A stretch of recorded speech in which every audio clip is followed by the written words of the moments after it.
Hi, everybody. I'm going to talk to you today about a condition that's very, very prevalent in our society, and that is nearsightedness. Nearsightedness, or myopia, is a condition where the eyes are over-focused at near and have trouble relaxing at far. This is something that is very prevalent because we see it a lot. Remember Clark Kent in Superman? Used to think that he was the intellectual because he wore glasses. And then when he was powerful Superman, he took his glasses off and was able to fight crime. The idea there is that the studious one, the one who reads a lot, who overfocuses his eyes, is the one who ends up in glasses, and that's the nearsighted person. So nearsightedness is a condition that we see quite a lot in today's society when it comes to using computers and using phones for a lot of our information. People are becoming more and more nearsighted at a much, much higher rate. It's almost at epidemic proportions. There are lots of studies being done now post-pandemic, and they're seeing the rates of nearsightedness climbing at very, very alarming rates. One of the things that I talk to people about nearsightedness is that the blur you see at distance, that blur is a symptom. In other words, the symptom of the problem is that my distance vision is blurred. What happens when you go to a standard eye doctor for that kind of problem is the eye doctor gives you glasses to improve your ability to see at far.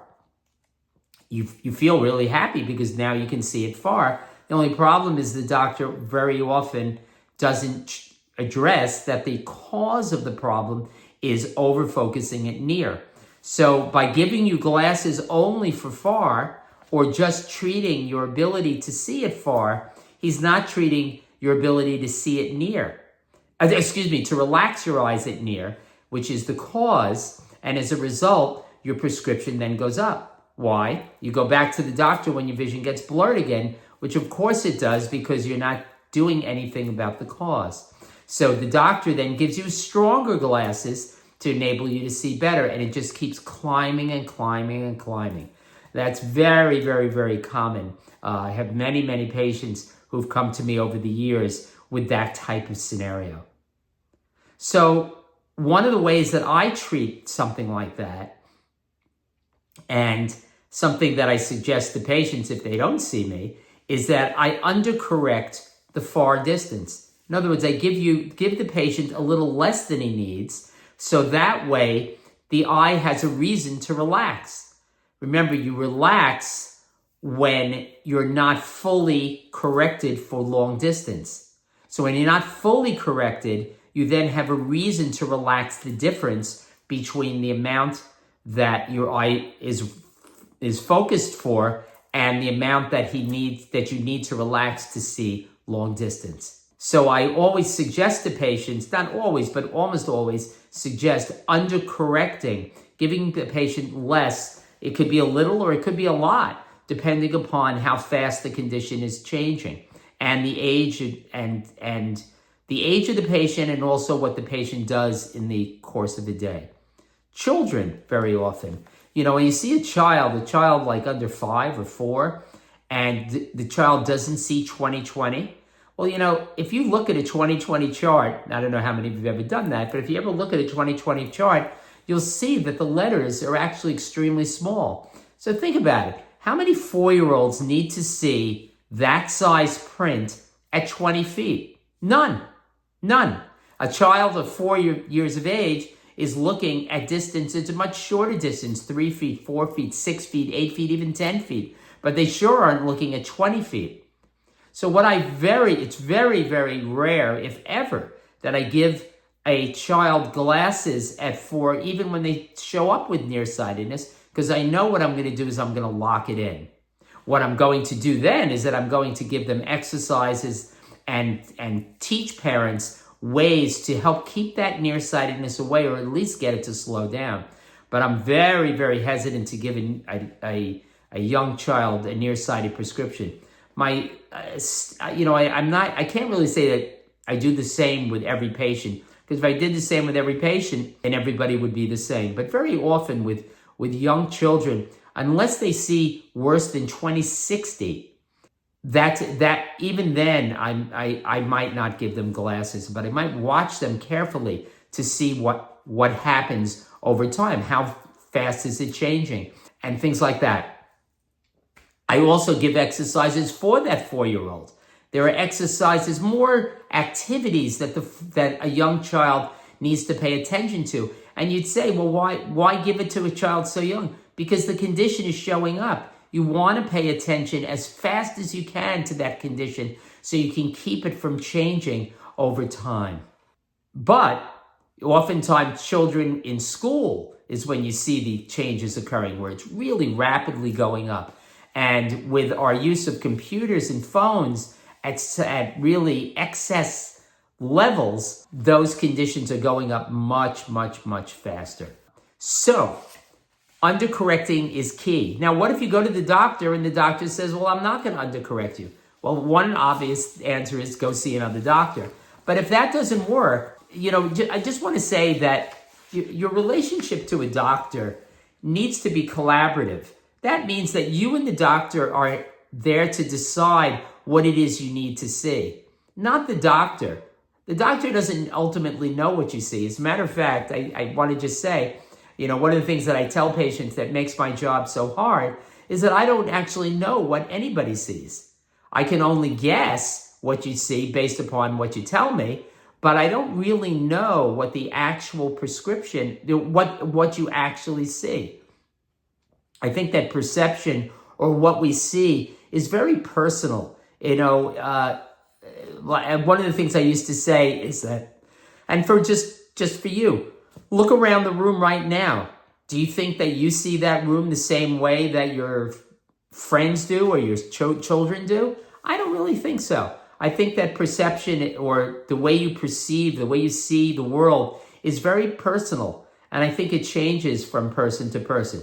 That's a topic for another video. But back to nearsightedness.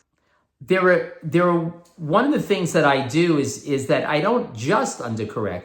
I want to give exercises. Exercises are a very important way to soften the way people see and to help people to relax their eyes in a better way. So let's say the first thing I say is what it's called the 20-20-20 rule. Now, this only works if the person is reading, but every 20 minutes for 20 seconds, you need to look 20 feet away. If you're doing it at a computer, if you're doing it on your phone, if you're reading, if you're studying, if you're in school, every 20 minutes for 20 seconds, look 20 feet away.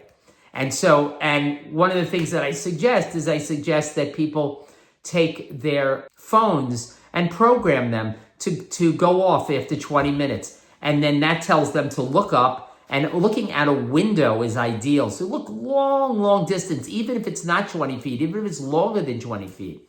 If you're working in a cubicle or you're working at home, some things that I often suggest is to put a target on the wall that you can look up at. And when you look up at that target, you can learn to relax better. And the way you will learn to relax better is you get that into focus. Now, the way you do that is that when you start your day, you look up at that target. You cover one eye and make a mental note in your mind of the clarity of it.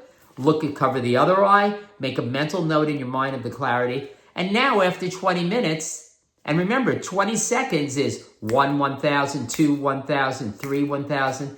It's actually a long time. And if you look at that long distance, and that long distance is not clear or at the level it was when you started, you need to take a break. You need to go to the window. You need to relax your lower back. You need to look out at long distance as far as you can and as wide as you can.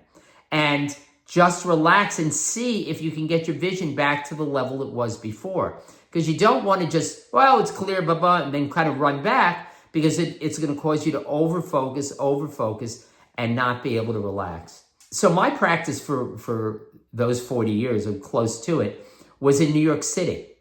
And in New York City, the world is right on top of you. You know, there isn't a lot of horizon in New York City. There are buildings, there are buses, there are trucks. You know, you really don't get a good chance to look out at the horizon. And so I used to give these exercises to patients when they were on the subway. I don't know how many of you have taken subways, but basically what this exercise was is that you sit opposite someone, you look at the person opposite you. And you can do this at home with your friend or your child. You sit opposite somebody about 3-4 feet apart, look directly into their eyes, or in the subway's case, look above their heads. And then what you do is you try to figure out what they're wearing. You know, look at me, for example, right now. What am I wearing? Okay, well, I'm wearing an orange shirt or sweatshirt. And what kind of material is it? But what is it made out of? Is there a pattern in it? Is there any, as much detail as you can get? It's very that kind of exercise is very commonly used in sports. Because like, for example, in basketball, if you look at the person you're passing to, you're in trouble. So what you do is you learn how to use your peripheral vision. Now, one thing to say about peripheral vision is, when I heard this fact, I was completely blown away. Do you know that a pair of glasses only corrects the central 3 to 5 degrees of your entire visual field? It's like, what? So that pair of glasses is only correcting this very, very narrow focus. It's not correcting anything out here. So, but what you need to learn is you need to learn how to use that side vision. Because when you use that side vision, the center vision, which is what is having trouble relaxing, you'll learn how to relax. So what happens is that, again, you look at the person opposite, you imagine you try to see what they're wearing, but you don't look at it. You use your side vision.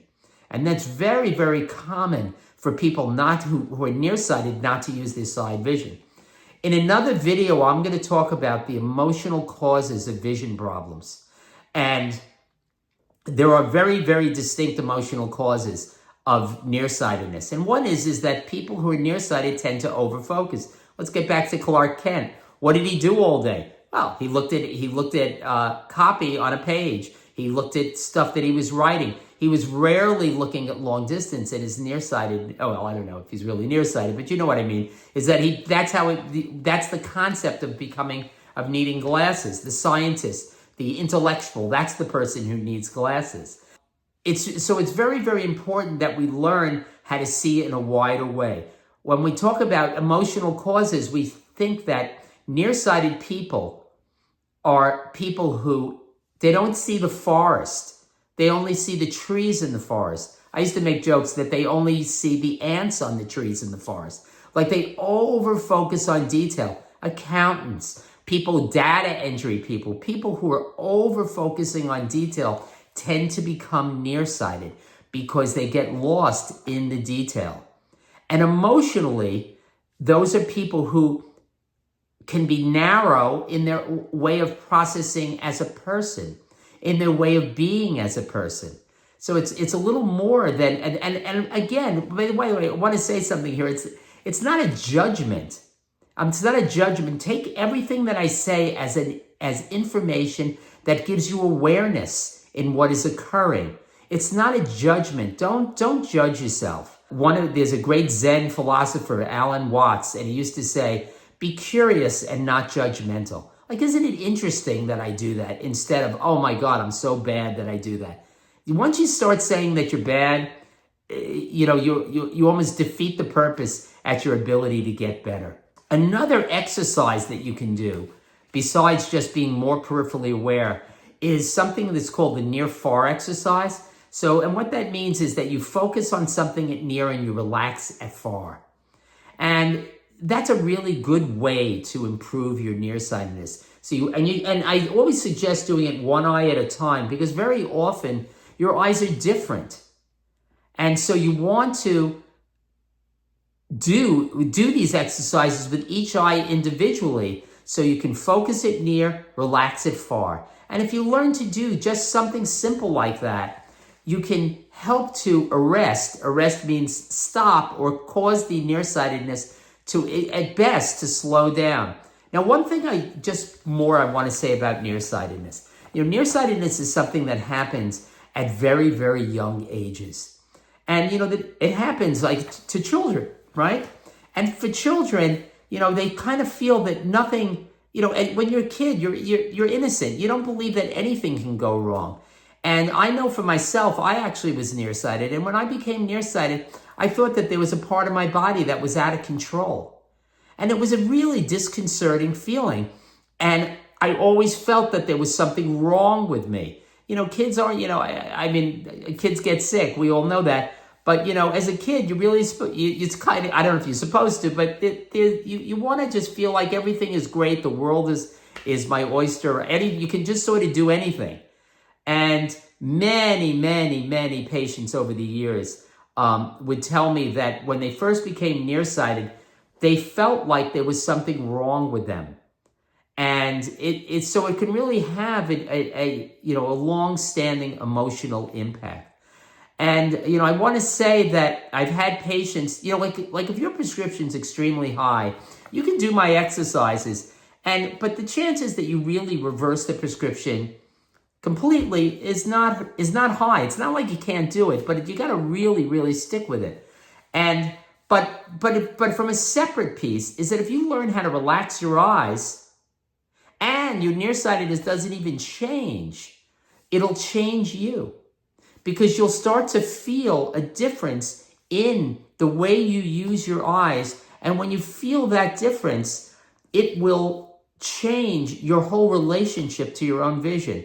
I can speak from personal experience because I spent a lot of years doing exercises. Remember, I said that, I don't know if I said it in this video, I'll have to repeat, but I had a strabismus, an eye that turns. And I've done vision therapy for most of my life, not continuously, but I had to do it at a very early age. I didn't meet me, I used to say. I didn't meet me when I was younger. So as a result, my exercises that we did was not as good as the exercises that I learned to do now. But I did a lot of vision therapy, and I know what it feels like. And when I started to feel my eyes really improving, I'll tell you, it changed my life. It really changed my life. So that's all I really want to say about this. If you are more interested in what I have to say and you want to learn a little more, please click on the bottom of this video and we can talk about more. I can offer you other exercises, and maybe, you might want to see me or whatever it may be. All right? It's really been a pleasure. I hope to hear from you soon. Bye-bye.